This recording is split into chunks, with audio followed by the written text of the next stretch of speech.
Happy Friday, beer runners, and welcome to another edition of the iRunOnBeer Friday 5. I'm drinking coffee again, so you know it's an early morning episode. And you may have also noticed a little bit of a change of scenery from where I normally record. I am visiting my parents this weekend, and so recording this from my guest bedroom. So welcome officially to the home that I grew up in. But for this week's episode of the iRunOnBeer Friday 5, I wanted to focus on a topic in running that's something I am by no means an expert in, but something that I've been learning a lot about in my training recently, especially with my new coach, that he's been pushing hard in my training, and that is how to pace your runs, specifically pacing your training runs, and pacing different styles of training runs. When I started running on my own and was just looking up training plans online, I think you've heard me say before, I ran all of my training runs at the same pace. I had a standard pace, usually between 8-minute mile and 9-minute mile, depending on how long the distance was. Obviously, my longer runs were a little bit slower, shorter runs were a little bit faster, but ran everything at that standardized pace, except for speed workouts in which I try to fit some sprints in. But as far as just prescribed mileage, I was running everything at that set standard pace. And since signing on with this new coach, literally the first thing that he sent me in my first email working with him was a list of different paces to base different training runs off of to add a lot of variety to my training. And what this has meant is slowing down significantly on a lot of my trainings. I'm talking 11, 12-minute miles, but then also being able to speed up on some of those harder effort speed runs. So what I wanted to talk about in this week's episode when it comes to pacing for your training runs is this idea of rate of perceived effort. So you may have heard that before. It's a term that's becoming pretty popular in running, and especially in training. And basically what that means is, as opposed to running based on a particular pace or a heart rate, you are running based on the effort you perceive you're exerting during that training run. And coincidentally, that rate of perceived effort scale happens to be broken down into 5 different categories, so it's perfect for this week's Friday 5. So I figured I'd go through kind of each of those stages, what each of those levels of perceived exertion feel like, in case you want to incorporate it into some of your training runs. So like I said, I'm by no means an expert in RPE, or rate of perceived effort. I just started using it when I signed on with my coach in October, but it's something that he's been pushing, and pretty much I think virtually every single one of my training runs is he'll send me the distance, whatever the prescribed workout is, and then it will say whatever the pace that I'm supposed to hit is. And like I said, not a time-based pace, but a rate of perceived effort. So he'll say, run this as a steady state run, or run this as a recovery run, and I'll get into what that means later. But what that allows me to do is add a lot more variety to my training and allow me to put in a lot more mileage while putting in some recovery runs, some slower pace runs, mixing that up with some speed work, so I'm able to run more throughout the week, but still allowing my legs that time to recover in between runs. So my mileage has skyrocketed this year because of that, but my legs have also been able to pretty easily adapt to that increased mileage because of this variety that he's added into my training. So I'm really enjoying it. I found it hugely helpful. I think the evidence, the proof is in the pudding, as they say, with how great my PRs have been since switching over to this style of training. So I figured I'd walk you through the 5 different stages in case you want to play around with it in some of your training runs. So really quickly, before I jump into the specific paces, I'm going to kind of go over what my time-based paces are, just to kind of set a perspective for you so you kind of know what range of pace I'm talking about. Obviously, the rate of perceived effort and how that translates to your pace while you're running, it's going to be different for every person based on where your fitness is and how fast you're running. But I know for me, it was hard to grasp the concepts of some of these sort of zones that you want to be in, and so applying a time base, just applying a number to it, could help me kind of conceptualize it in the beginning. I've gotten a lot better at finding that that zone or that rate of perceived effort now that I'm more comfortable with it, but especially early on, it definitely was it was easier for me to associate it at least somewhat with a given time. So to give you a little bit of perspective,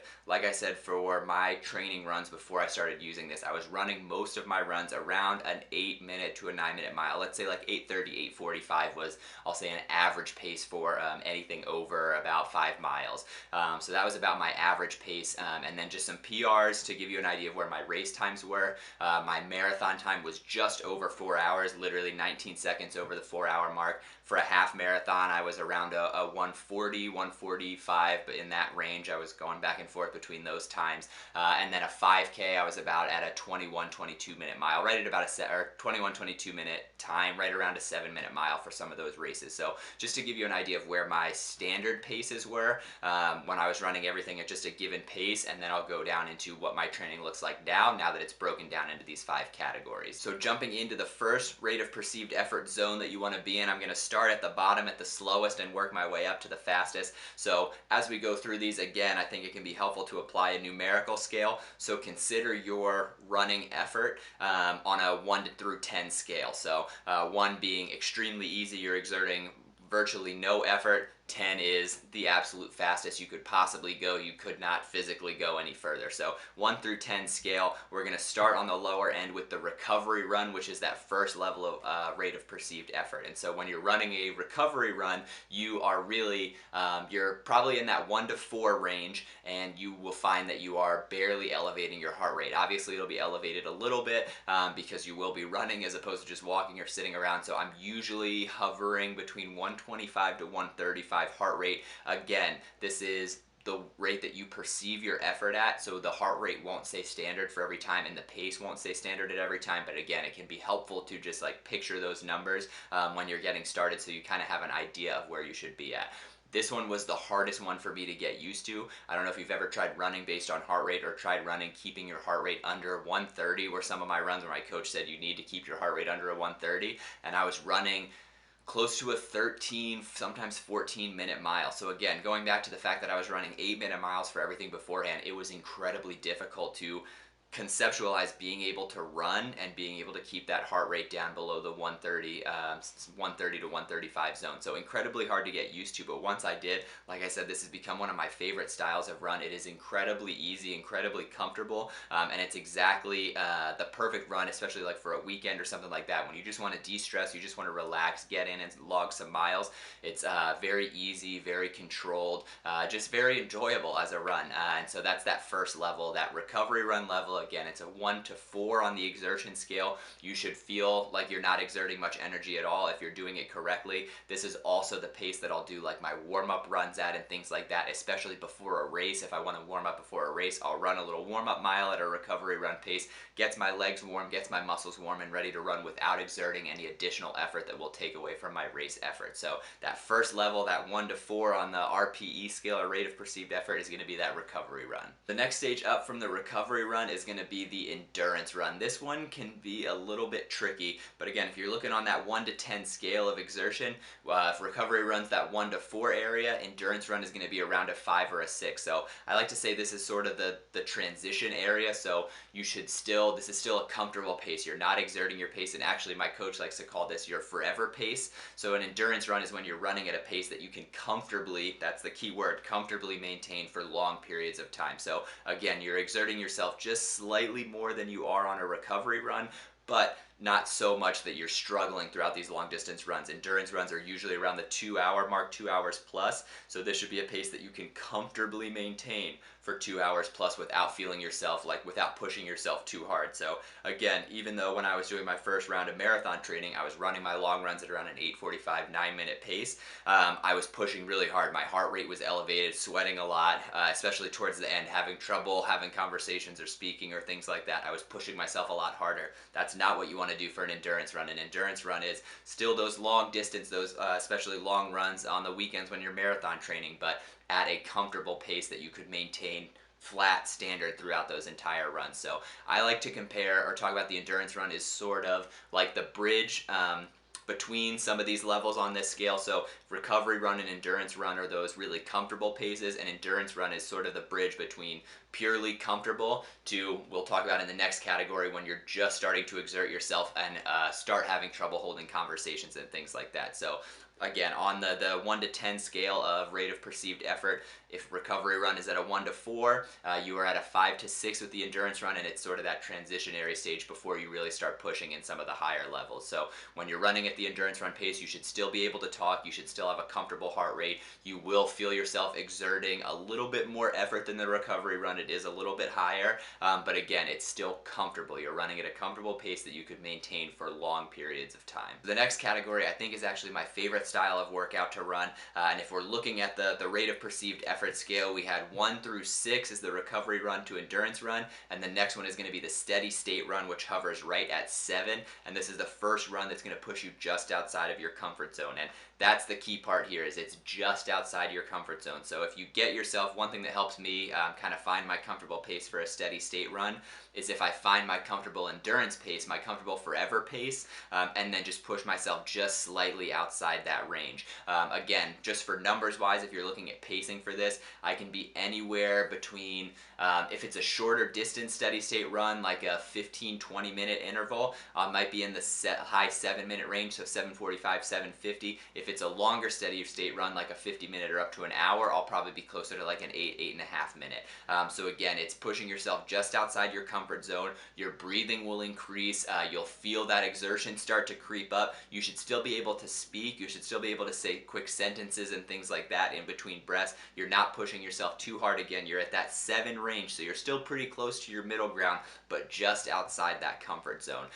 These, like I said, I mentioned the times before, you're usually going to run them, or when my coach has me run steady state runs. If it's just one set interval, it'll be 50 minutes to an hour of a steady state run, or sometimes they'll have me do 3 sets of 20-minute intervals or things like that, where I might be a little bit quicker. But I really like these runs because a lot of times I'm getting in higher mileage at a higher sustained effort. So when I'm running in a steady state run zone, I really feel like I'm increasing my endurance and my ability to maintain speed throughout a run. Again, I think a lot of that's mental, and all of the different ranges of rate of perceived effort definitely have benefits towards training, but the steady state run is absolutely where I feel like I'm making significant progress and can also notice the benefits of other parts of training. Like my last block of training we'll get to was at the interval training, so a lot more high intensity speed work. And after that, switching right to the steady state, I feel like I am running at a lot faster of a pace, or able to maintain a faster pace for long periods of time. So I like the steady state run because it's a good way to kind of manage or get to see where you're at in training based on the speeds that you're able to maintain throughout those steady state runs. So as we get into the last 2 categories of the rate of perceived effort, this is where we start to get into some of the fun stuff. And so the next level after the steady state run is going to be the tempo run. And this, if we're looking at that 1 to 10 scale, is an 8 or 9 on that scale. So you're getting close to your maximum effort. These are going to be shorter pushes as far as intervals, because this is a tougher pace to maintain, so you'll do shorter intervals of this. But this is where you're starting to hit that lactate threshold. So you're going to be breathing pretty heavy. You're going to feel your heart pounding. Your legs might start to get pretty sore throughout the runs depending on how long you're running, but this is by no means an easy pace to maintain. This is where you really start pushing yourself. So for me, this is usually hovers close to the 7-minute mile range, or just under that, sometimes like between a 6:30, 6:45, again depending on how long the interval is that I'm running. But you are pushing yourself. This isn't a comfortable pace. This isn't something that you should or that you're planning to maintain for a long time. You are still able to speak in sentences. So this is, I sometimes have trouble finding a healthy medium. Usually I run my steady state runs, or I can run my steady state runs a little bit too quickly. But one way that I help measure to see if I'm in the tempo range is, when I'm saying quick sentences, I mean a sentence that's just made up of a few words, and you're kind of just able to get that out in between breaths. So I will literally sometimes say quick sentences to myself out loud, just to make sure that I'm still in the appropriate range on these runs. But this is pretty close to a sprint, again, sometimes at that 9 on the scale of 1 to 10, so you are very close to your limit. You're pushing hard, you're hauling ass, but can definitely be some fun workouts as you start to mix in that speed work. So the tempo run is, as you're starting to mix in the speed work, it's just below your maximum effort, just above that steady state run pace, and again an 8 or 9 on that exertion scale. Last but not least is the category that I love to hate. It is by far the most difficult. Obviously, looking at the exertion scale, we've already gone through 1 through 9, so the only thing left is that absolute 10. This is an all-out push, an all-out effort, absolutely the fastest you could possibly maintain.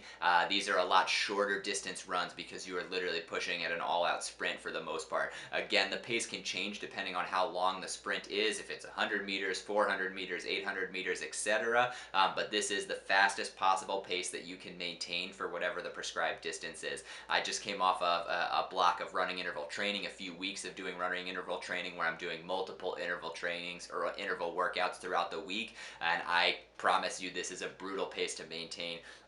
Day after day, as you're stacking on some of those interval runs, you start to feel the toll that it takes on your legs. It's shorter distance, but a lot higher intensity, and week after week as well. I could feel my legs starting to get sore. This is usually by the end of it, all the aches and pains from previous running injuries. I'm just getting to the edge of starting to feel those come back before my coach dials it back again and gives me some time to rest. So again, the running interval is a brutal run, but definitely has a lot of positive impacts as well. It's training those fast twitch muscles, helping increase your VO2 max, your lactic threshold, etc. But again, this is an all-out push. So if you're trying to identify where it's at on your like personal pace scale, you can no longer speak in sentences, so that's a good way to measure it. And again, this one I think is easier to find your running interval pace because you're running just at whatever your maximum effort is, but this is you're only able to get in 1 or 2 words at a time in between breaths. You're at a full out sprint pretty much. For me, pace-wise, this is right around a 6-minute mile. I've broken 6 minute a couple times, gotten down into the 5-minute zone, but usually hovering right around that 6-minute pace, and sometimes a little bit slower than that depending on how long the interval is. Because this is a 10 on the exertion scale and you are literally at an all-out sprint, this is one that I would recommend being hesitant to try unless you know what you're doing or you're working with a coach who can help you know what you're capable of, when you need to dial it back, how much is too much, etc. Like I said, running interval, you are pushing at an all-out sprint and you will feel it start to take a toll on your legs. So this is where I've really appreciated having a coach, because if some soreness starts to creep in, if I feel some stiffness or like maybe something that might be an oncoming injury, I'll immediately let my coach know, and he's usually able to tell me, okay, that's normal, like this is a type of soreness that's okay, it should go away, or okay, let's dial back the training, let's give you some more slower paces to let that recover before we start pushing at a hard effort again. So again, I wanted to give you this scale so you can add some variety to your training, but especially when you get into some of that speed work, you do need to be careful of how much you're mixing in and when you're mixing it into your training, so that you don't risk injury. But that running interval, you're running at an all-out sprint, you can barely get in a couple words, it's a 10 on the rate of perceived effort scale, and that is the final mark of the RPE running, to give you an idea of different paces that you can run. So running through the scale again real quick, we're starting off with the recovery run. This is anywhere from a 1 to a 4 on that exertion scale, barely elevating your heart rate at all. It's completely comfortable. You're running without exerting much effort at all, and really just being able to get in some miles, get in some additional miles in a run while letting your legs still recover, because you're not pounding the pavement, you're going at a nice, easy, relaxed pace, so you're able to get some miles in, but also let your legs recover from some of those faster pace runs. Moving up from there, you hit the endurance run, which is going to be a 5 or a 6. Again, this is kind of that transitionary stage between the recovery run and some of those faster pace runs. This is your forever pace. You're able to still have full conversations. It's a pace that you can comfortably maintain for those long distance 2-hour plus runs, comfortably maintain this standard forever pace throughout the entire endurance run. After the endurance run, you have the steady state run. This is going to be right at a 7, and this is where you are pushing just past your comfort zone. So a helpful way to find it is to get to your endurance pace, get to that forever pace, and then just speed up a little bit so you're just outside that zone. Your breathing will increase a little bit, your heart rate will increase a little bit, but it's still a pace that you can maintain for long periods of time. It'll just be just outside your comfort zone. So it's not that forever pace, just slightly faster. After that, we move into the tempo run. This is going to be an 8 or a 9. So this is when you're first starting to get into that speed work. This is that area where you do have to be careful starting to incorporate it into your running. If you're not sure how to do it, or if you've never done speed work before, you do want to be careful branching into the tempo run or anywhere above that. Like I said, just because you don't want to risk injury, especially if you're just starting out running, I wouldn't worry about the tempo run area yet. I would just worry about starting to build a solid base, just getting in mileage, and kind of working between those first 3 categories to build up some stamina and some endurance in your legs before worrying at all about speed work. But the tempo run, still able to talk in sentences, as long as those sentences are just like maybe 4 or 5 words. It is going to be a tough effort. You are going to be breathing pretty hard. Again, this is an 8 or 9 on that scale, so still a tough effort, tough speed work, but you're up to the tempo run. And then last but not least is the running interval, and that is an all-out sprint, an absolute 10 on the 1 through 10 scale. You are hauling ass. you can only get in maybe 1 or 2 words in between breath. Definitely an area where you have to be super careful if you're new to speed work, because it is an area where you run a high risk of injury if you've never done speed work before, if you're not used to that pace. So just something to be aware of. But like I said, I think this is a very helpful way for you to add some variety into your training. You don't need to be running every single run at a flat pace. In fact, I would highly recommend not doing that. If you're just looking to add some variety to your runs, I would say, especially on the weekends or a Friday run, depending on what your training plan looks like, working in some of those recovery runs I think is one of the best ways that you can add variety to your training. I know it sounds weird, and you don't, especially if you're just starting, you don't want to slow down. You like the pace that you're at and you're working on getting faster, but the nice thing about slowing down is it's going to allow you to add a lot more mileage without adding extra fatigue to your legs. And by adding a lot more mileage in your weekly runs, you're then going to be able to transition that into faster paces on some of those individual weekly runs. So just something to consider. Like I said, if you're running everything at a standard pace, try some runs where you're slowing down, running at a slower pace, maybe on the weekends for those long runs, so that during the week you can kind of pick up the pace and run it a little bit harder of an effort. So just an idea, but just wanted to give you an idea of some paces that you could use to add some variety to your training. I hope you enjoyed this week's episode. As always, congratulations on making it through another week. Happy Friday, and we'll see you next week. Cheers.